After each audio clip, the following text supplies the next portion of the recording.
Cek 1 2 tes ya. Halo, selamat pagi Bapak Ibu sekalian. Selamat datang kembali di Philip Webinar. Edisi hari ini hari Kamis, tanggal 4 Juni 2020. Langsung saja sebelum kita mulai. Tidak ada masalah. Terima kasih atas konfirmasinya Bapak Ibu. Mari kita mulai saja. Sesi awal akan dibawakan oleh. Selamat pagi Bapak Ibu peserta Philip Sekuritas Indonesia Webinar hari ini, Kamis 4 Juni 2020. Hari yang cerah ya untuk pasar modal kita. IHSG kemarin ditutup menguat sebesar 1,9341, masih di bawah level resisten kami kemarin, bahkan harga tertinggi IHSG kemarin hanya sedikit di atas level resisten kami. Sebelum akhirnya kemudian ditutup di harga 4.941. Asing mencatatkan net buy yang cukup fantastis ya, kemarin di 1,51 triliun rupiah, setidaknya ada 3 saham emiten subsektor perbankan, seperti BCA, BRI, dan Mandiri yang diborong asing kemarin. BBCA bahkan juga top gainer by value, dengan penguatan saham 7,84% pada penutupan perdagangan kemarin. Selain itu, asing juga memborong saham emiten Indofood Sukses Makmur atau INDF dan Pakuan Jati atau Pawon. Bahkan Pawon sukses ya membawa asing sukses membawa emiten ini atau Pawon di sektor properti ini melesat 7,29% kemarin. Sektor keuangan memberikan kontribusi penguatan terbesar dengan ditutup naik 3,20%, diikuti sektor infrastruktur serta barang konsumsi. Masing-masing ditutup menguat 1,86% dan 0,98%.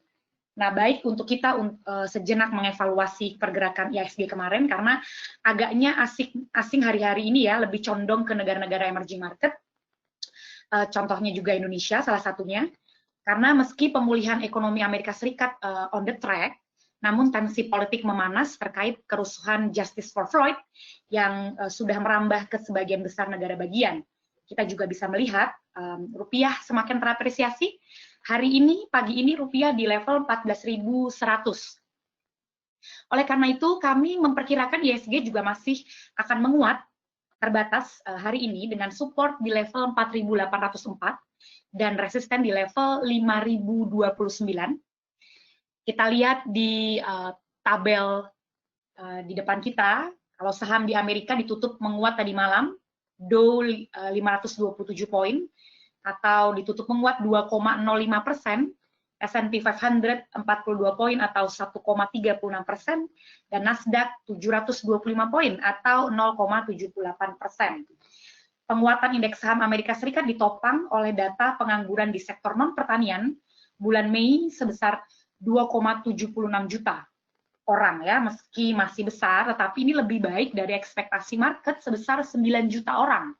Bahkan kalau kita flashback data April 2020 sebesar 19,5 juta orang. Setidaknya menganggur ya di sektor non-pertanian. Nah, ini merupakan indikasi bahwa sektor tenaga kerja di Amerika Serikat semakin pulih. Investor juga kemudian nanti akan menanti non-farm payroll besok. Nah, sektor jasa yang merupakan penyumbang 2/3 perekonomian Amerika Serikat juga menunjukkan pemulihan. Data indeks manajer pembelian di sektor jasa sebesar 45,4. Meski angka ini masih di bawah 50 ya, standarnya untuk bisa melihat apakah perekonomian satu negara ekspansif atau kontraktif, tapi ini lebih baik dari ekspektasi sebesar 44. Jadi dynamic duo ya, dari sektor tenaga kerja dan juga sektor jasa di Amerika Serikat yang menunjukkan pemulihan. Ini mampu membawa indeks saham Amerika Serikat kembali mencatatkan penguatan 3 hari berturut-turut. Meski yang saya bilang tadi tensi politik semakin memanas, dan juga AS ditopang oleh kinerja sektor dalam negeri mereka, karena ada beberapa emiten yang merilis laporan keuangan mereka mencatatkan laba bersih yang lebih baik dari periode sebelumnya. Kemudian investor juga menyambut baik data Caixin China Services PMI bulan Mei yang naik di level 55, menandakan bahwa di sektor jasa negara Tiongkok telah menunjukkan ekspansi. Ini tertinggi sejak akhir 2020 dari level 44,4 di bulan April. Ini menandakan kalau ekspansi di sektor jasa di Tiongkok, itu juga menandakan ekspansi secara ekonomi, perekonomian di Cina ya. Itu sudah kembali untuk pertama kalinya sejak bulan Januari 2020. Lalu ini juga sentimen positif ya di negara Eropa.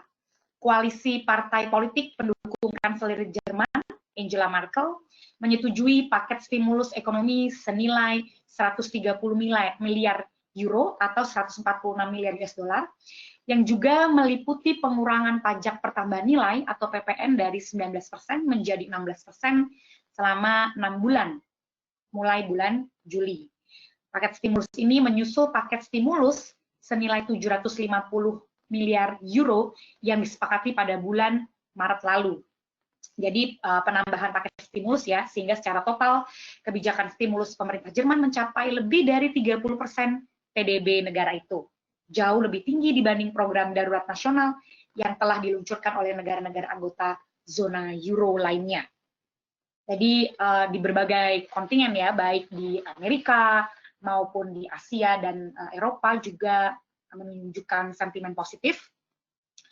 Lalu kita bisa lihat juga dari komoditas ya, minyak mentah dan Brent memberikan performa cukup baik dengan ditutup menguat masing-masing sebesar 1,30% di harga 37,29 US dollar per barel dan 0,56% untuk Brent ya di level harga 39,79 US dollar per barel. Hal ini ditopang oleh sentimen positif dari OPEC Plus yang sepakat memperpanjang 1 bulan pemangkasan produksi sebesar 9,7 juta barel per hari, itu mulai 1 Juli mendatang. Dan itu akan dievaluasi selama 1 bulan ya, terkait efektivitasnya dan terkait juga bagaimana negara-negara OPEC Plus tetap on the track untuk disiplin pemangkasan produksi sebesar hampir 10 juta barel per hari itu. Kemudian demand pulih juga kita tahu karena negara-negara sudah mulai semakin pakem ya untuk membuka perekonomian mereka. Juga bisa dilihat dari data-data perekonomian yang tadi saya sebutkan di awal, adanya tanda-tanda pemulihan. Dan juga inventory minyak mentah di Amerika Serikat berdasarkan EIA atau Energy Information Administration kemarin itu juga minus 1,74 juta barel. Jadi dari sentimen fundamental dan juga data dan juga secara teknikal minyak mentah dan juga Brent juga ditutup di atas level psikologis mereka.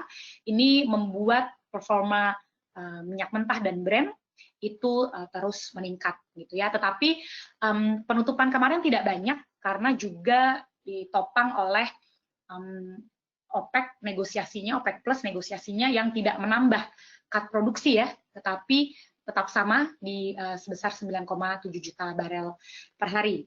Kita juga bisa lihat dari harga penutupan komoditas lainnya, baik itu coal, batu bara ya, atau CPO, dan juga nikel juga menunjukkan penguatan karena kita tahu pemulihan ekonomi yang ditopang dari pembukaan perekonomian juga membuka level penambangan atau aktivitas penambangan di batu bara dan juga aktivitas produksi CPO, demikian juga nikel, yang juga kemudian ketika peningkatan jumlah barang itu juga akan memberikan peningkatan di harga gitu ya, karena juga ditambah demand semakin pulih. Tetapi dari sketch ya kita tahu bersama tidak demikian untuk gold atau emas, karena ini sifatnya yang safe haven ya, ketika indeks saham ataupun juga perekonomian yang kemudian menuju kepastian, investor cenderung melepas gold gitu ya. Jadi sehingga kemarin gold ditutup melemah di 1,68%.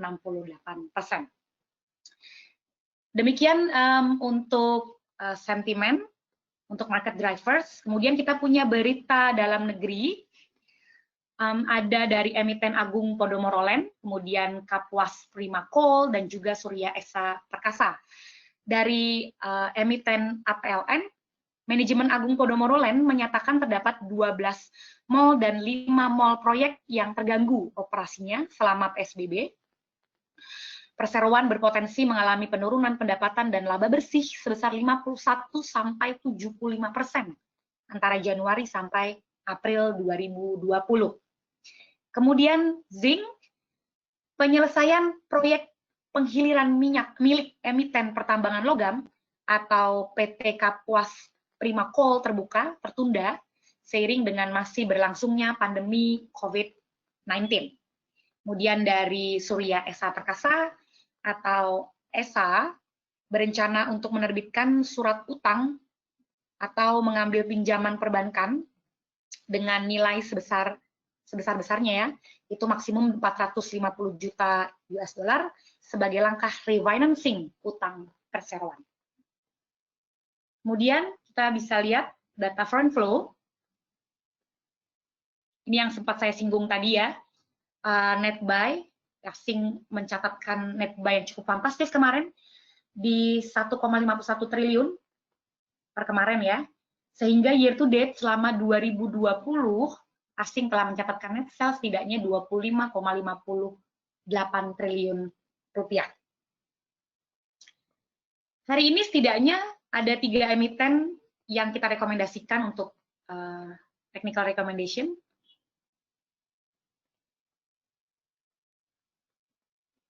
Yang pertama ada dari WSKT, Waskita Karya, yang kita lihat di jangka pendek sudah menunjukkan tren bullish, ya meskipun di jangka menengah masih sideways. Kita bisa coba trade buy di level harga 665 dengan target harga di 700 atau Bapak Ibu bisa tahan sampai level harga 730, tapi jangan lupa untuk pasang stop loss di level harga 630. Kemudian yang kedua, ada CTRA atau Ciputra Development. Kita lihat dari jangka pendek maupun menengah, sudah terlihat tren bullish ya, atau uptrend. Kita bisa coba lebih percaya diri untuk beli di level harga 665, kemudian ditahan di 720, atau Bapak Ibu juga bisa tahan di atas itu di level harga 750. Jangan lupa pasang stop loss di level harga 595. Kemudian yang terakhir ada emiten weton, bisa coba beli atau trade buy di harga 250. Kita bisa lihat secara jangka pendek sudah ada tren bullish ya, meskipun jangka menengah masih sideways. Bisa ditahan di level harga 268 atau di 286. Jangan lupa stop loss di 236. Jadi kita ada rekomendasi hari ini technical trading ya di WSKT, Weton, dan juga di Ciputra Development. Oke, atau CTRA ya. Bapak Ibu silakan yang mau bertanya boleh ketik pertanyaannya di section komentar. Nanti akan kami jawab pertanyaan Bapak Ibu. Terima kasih.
Ya, baik. Terima kasih Bapak Ibu masih bersama kami.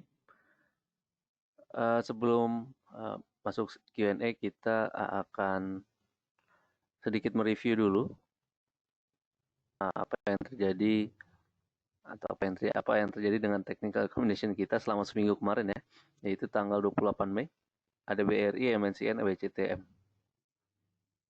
Pas banget BRI minggu kemarin kita rekomendasikan 2630, target price pertama 2730.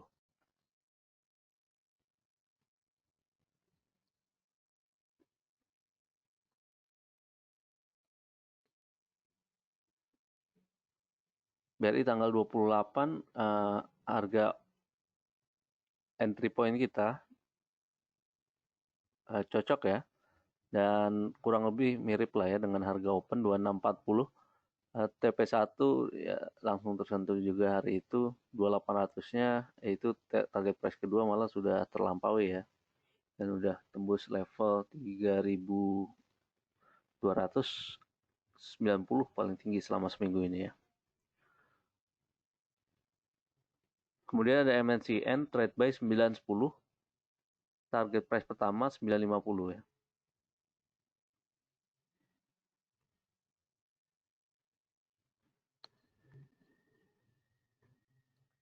MNCN juga cukup lumayan kuat, walaupun pada tanggal 28-nya 910 cocok juga dekat dengan harga open, tapi agaknya ditutup menurun tanggal 28 dan esoknya baru tanggal 3 kemarin ya.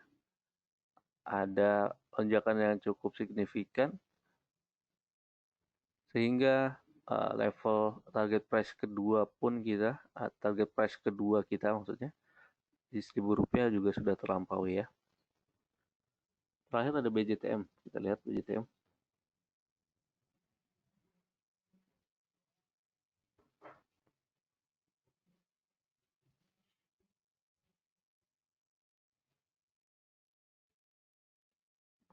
Trade by 496, kemudian target price pertama 510 ya. 496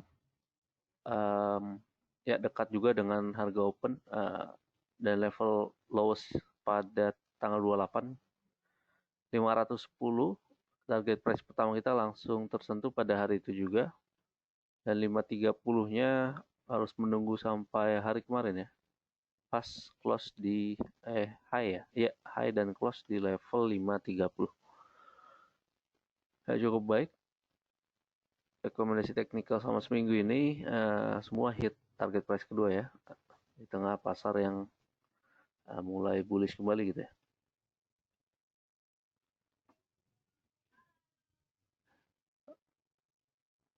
Pertanyaan pertama kita masuk ke Q&A, ada P1 Asri Sochi.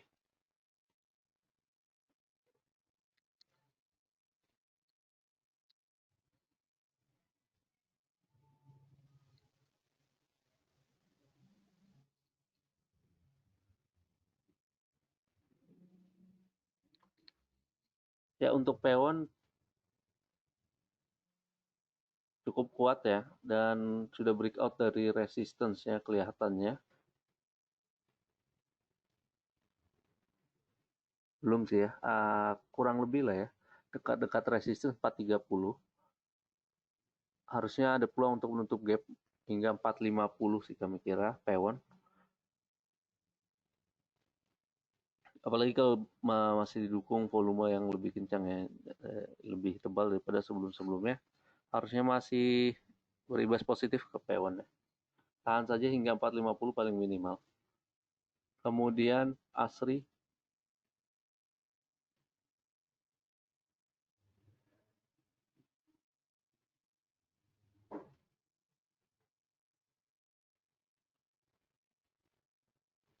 Asri juga demikian, 2-3 hari ini cukup lumayan. Walaupun demikian sudah agak sedikit overstretch ya, bergerak di atas Bollinger Band, rawan memang akan aksi profit taking. Tapi paling tidak sekarang sih sudah breakout daripada resistance-nya ya. Kalau memang kuat harusnya menguji 136 ya, yang merupakan resistance selanjutnya. Sochi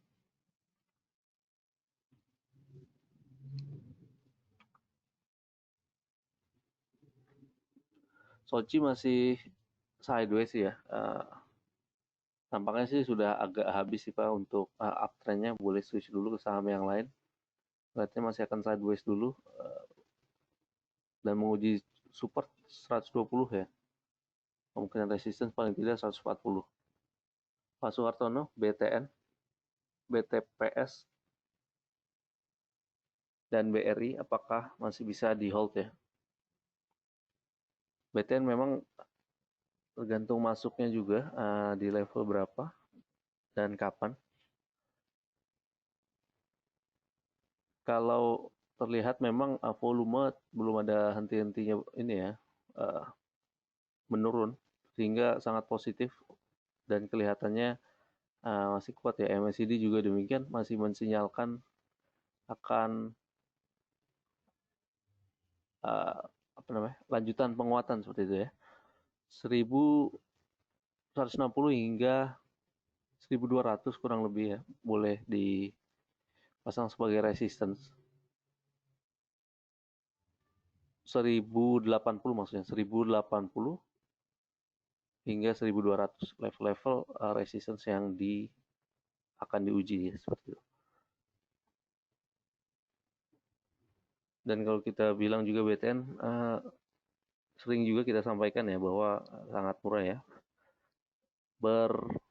Walaupun udah menguat beberapa puluh persen, tetap masih murah gitu ya. PBV masih di bawah 1 kali, sekitar 0,6-0,7 kali. Biasanya dihargai sekitar 1,2 kali gitu. Untuk BTPS memang sedikit overstretch kalau kita bilang, karena juga PBV sudah melambung tinggi ya. Sekarang PBV kurang lebih ada sekitar 6 kali. 6 kali PBV cukup lumayan mahal, tapi memang secara teknikal sudah agak terbatas ya kenaikan di BTPS. Boleh saja untuk sell on selling dulu sekitar sini. Tidak menutup kemungkinan koreksi dulu sebelum harusnya menguji resistance MA200 3485.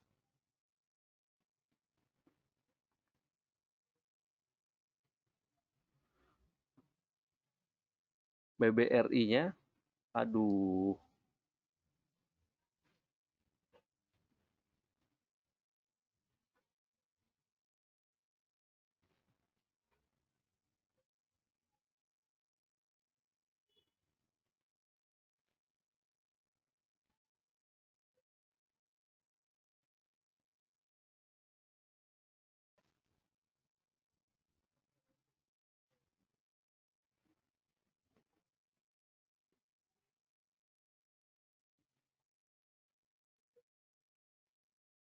tadi BTPS boleh sell on selling dulu ya. Kelihatannya agak kurang kuat untuk melanjutkan resistance 3500.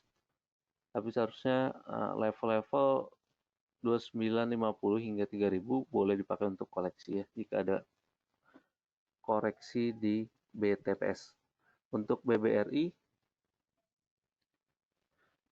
kalau average masih sangat bawah gitu di rendah dan memang niat untuk dipakai untuk long term, harusnya mau hold di BRI juga masih boleh ya. Walaupun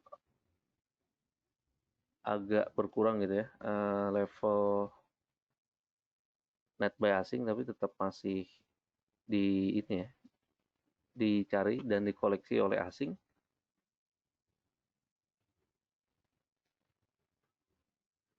Ya, tunggu chartnya dulu ini, lama juga ya.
Untuk BBRI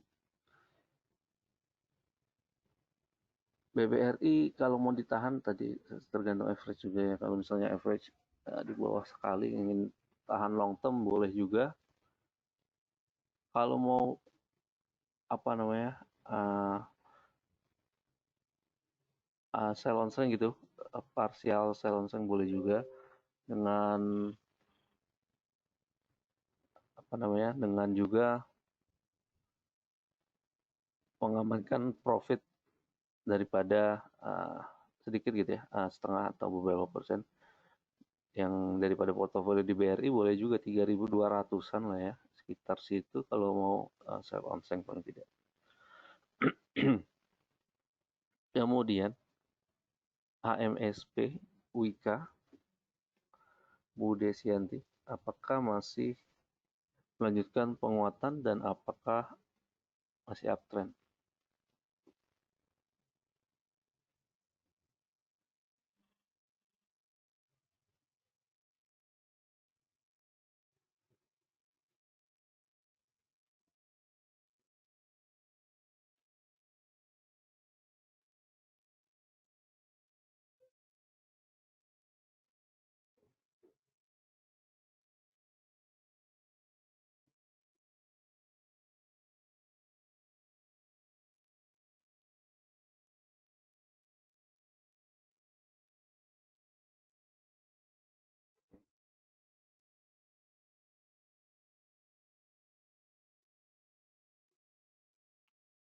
Ya, masih lagging nih ya, charting ya.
Ya, mohon maaf agak lama, saya reload juga tadi dulu. Baru keluarnya HMSP kelihatannya sudah agak mulai terbatas ya kenaikannya. Walaupun memang peluang koreksi ada, tapi tidak terlalu jauh lah ya. Support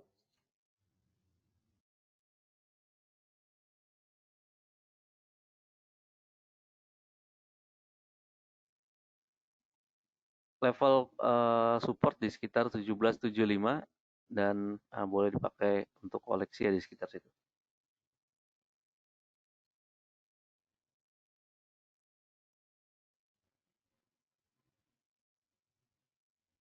Bagaimana dengan Wika? Wika masih strong sih ya.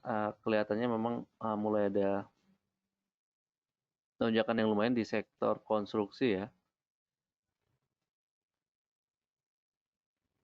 Memang masih dalam euforia saja sehingga cukup hati-hati aja. Kalau sudah gain banyak dan ingin realisasikan profitnya masih boleh sih ya. Tapi alangkah baiknya memang peluang resistance menutup gap di 1400 boleh ditunggu sih ya sampai sana 1400 dulu. Pak Semi BCA BRI BTN. BRI BTN-nya sudah tadi. Masih kuat dan boleh ditahan saja dulu. Untuk BCA demikian juga sih ya. Masih di koleksi asing juga sangat besar. Dan sekarang hampir mencapai level resistance EMA 200 ya. Sempat sentuh, belum sampai 30.000 hari ini. Sekitar 30.400 ya, boleh dipakai sebagai resistance. 30.400 hingga 31.000. Menutup gap juga yang terjadi pada awal Maretnya. Pak Robertus Pegas, Wika BNI, Wika barusan sudah ya Pak. Untuk Pegas, kemarin-kemarin sih masih strong ya Pegas. Ya, breakout juga.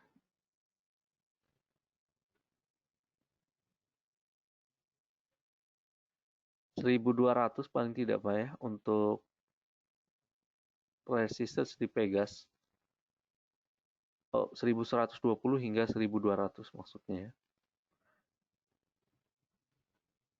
Kemudian BNI-nya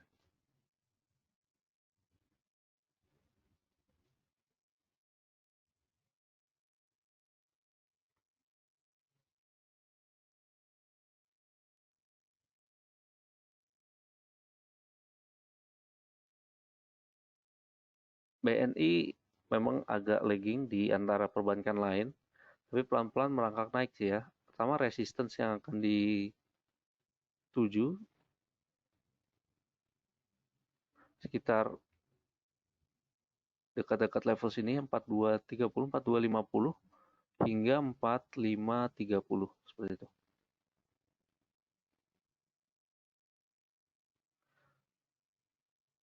Pak Agus Hartono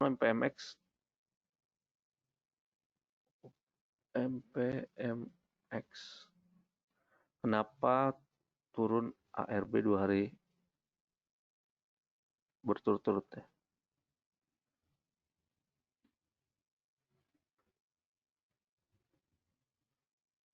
Ya penurunannya sangat drastis.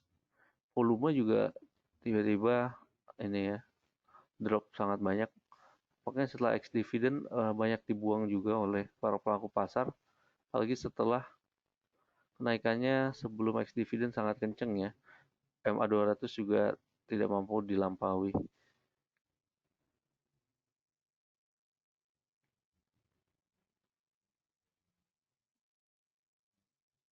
Kalau ingin spek buy sih boleh diperhatikan ya, walaupun sifatnya spekulatif dulu.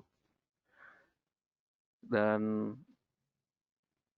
dekat-dekat level 500 kalau misalnya ada penurunan lagi hari besok boleh dicoba masuk di MPMX spek buy ya 500.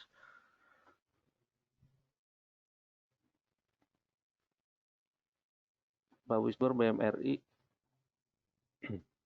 Unilever CBP ya.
Ya masih tunggu ya, BMRI-nya.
Mohon tunggu sebentar ya Bapak Ibu, sambil saya buka penyedia charting yang lain dulu nih coba.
Ya udah bisa lagi ya. BMRI sebetulnya agak lagging sih ya kalau misalnya dibilang belum terlalu naik tajam walaupun udah naik lumayan juga sih ya. Tapi resisten selanjutnya sih masih jauh sih ya, sekitar 5.000. Pertama 5.370 sekitar situ ya. 5.200 5.300 tadi nampaknya bisa tercapai jika memang bisa breakout dari 5.000 dulu ya. Sekarang level tertinggi 5.000 dulu, nampaknya ada pullback sedikit juga. Kalau Unilever kemarin juga terjadi penguatan ya Unilever,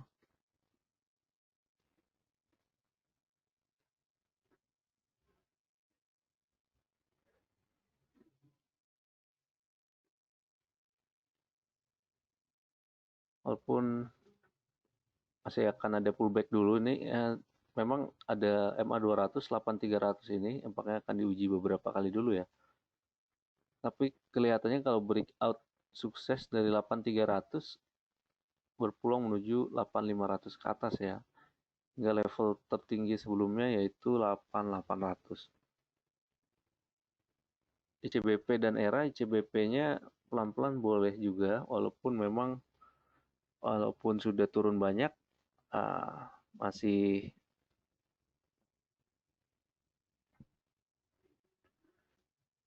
ICBP masih apa ya, masih agak sulit sih ya untuk naik cepat ya. Tampaknya akan menguji dan beberapa kali dulu harus menguji resistance 8800 ICBP-nya.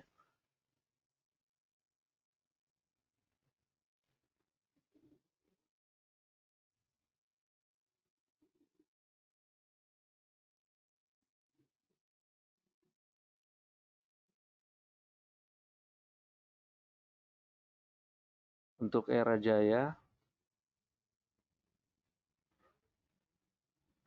peluang menutup gap sih ya di sekitar 1460.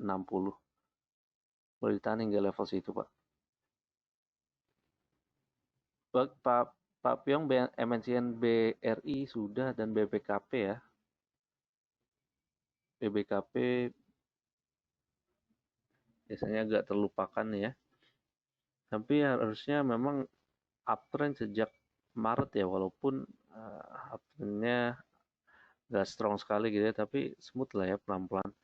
Dan sekarang masih dalam channel uptrendnya sih ya, kalau mau ditahan juga masih boleh. Level tertinggi selama 3 bulan itu ya kurang lebih 174 ya. Dan akan menguji di level tersebut dulu 174. Kalau berhasil breakout tidak untuk kemungkinan mencapai 184 ya, kurang lebih. Pak Darmawan saham apa yang bagus belum naik, tapi belum naik atau baru naik sedikit. Kalau sekarang sih kelihatannya index mover yang besar-besar sudah lumayan naik sih ya. Perbankan kalau belum ada posisi emang mungkin agak terlambat ya, tapi tidak terlambat banget juga, masih boleh ya. Cicil pelan-pelan gitu ya di level-level bawahnya. Kemudian boleh perhatikan sektor saat ini mungkin selain perbankan memang barang konsumsi kali ya. Barang konsumsi apa namanya? INDF ICBP naiknya belum terlalu panjang walaupun mungkin agak sedikit ada switching juga ya, yang dulunya memang konsumsi dan telekomunikasi gitu ya pada saat masa pandemi, seiring dengan pembukaan perlahan-lahan ekonomi bisa aja ada switching gitu ya ke sektor lainnya yang memang akan diuntungkan seperti sektor industri dasar gitu ya. Boleh perhatikan semen-semenan dan pakan ternak ya, Java, Cepin. Kemudian juga retail dan properti ya, khususnya yang punya mall seperti Pewon. Boleh perhatikan Rals dan MAPI juga ini ya konstruksi yang mulai mengikut satu sektor sih ya, mau properti yang mulai juga ada ini ya, ada rally yang lumayan. Boleh di BUMN Karya diperhatikan. Boleh sobat bisa place order sebelum pasar buka, boleh juga bisa. Beberapa pertanyaannya sama ya, BRI, BCA, BMRI,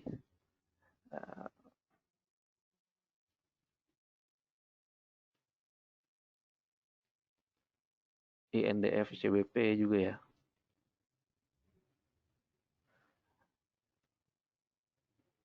Pak Teddy, iya tadi Poems kayaknya ada sedikit gangguan, makanya charting saya juga tadi agak nge-lag juga ya. Sekarang sudah oke sih kelihatannya.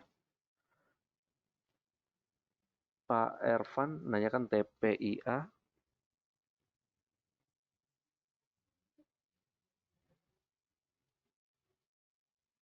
TBIG, Java juga ya.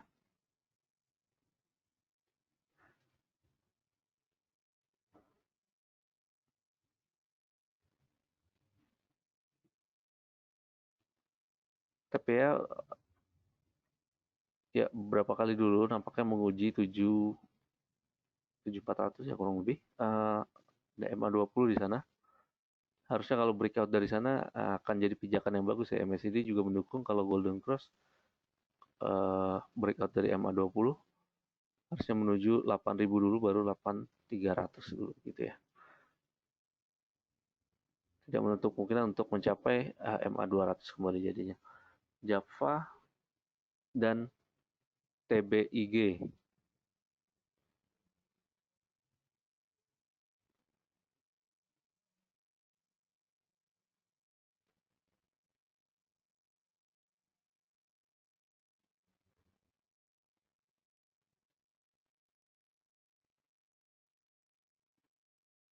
Java kalau tidak salah ya kemarin sangat tinggi kenaikannya sehingga sangat rawan koreksi. Kalau ingin sell on strength dulu boleh aja sell on strength ya.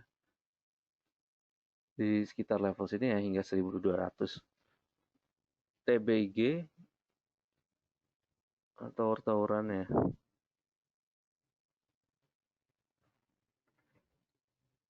Harusnya memang sektor yang salah satunya defensif.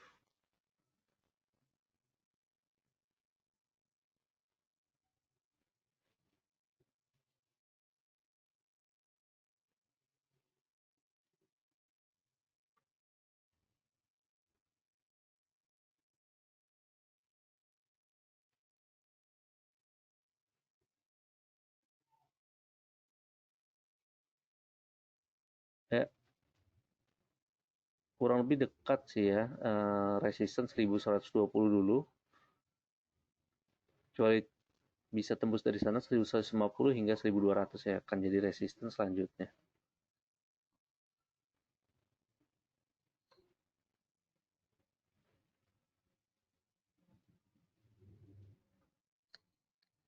Boleh disebut apa perbedaannya trading di mobile app dan yang di web?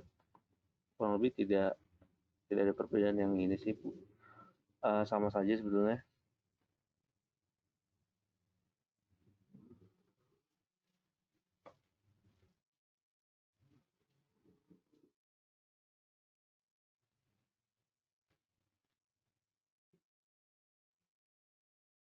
Dan nampaknya semua pertanyaan sih sudah terjawab, mewakili kebanyakan pertanyaannya saham-saham yang sama ya.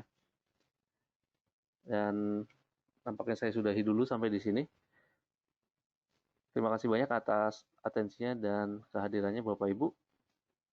Mohon maaf ada gangguan teknis sedikit. Semoga bermanfaat webinarnya. Kami tunggu lagi ya, untuk hadir di webinar esok hari di jam yang sama ya. Terima kasih. Kami ucapkan selamat pagi dan salam cuan.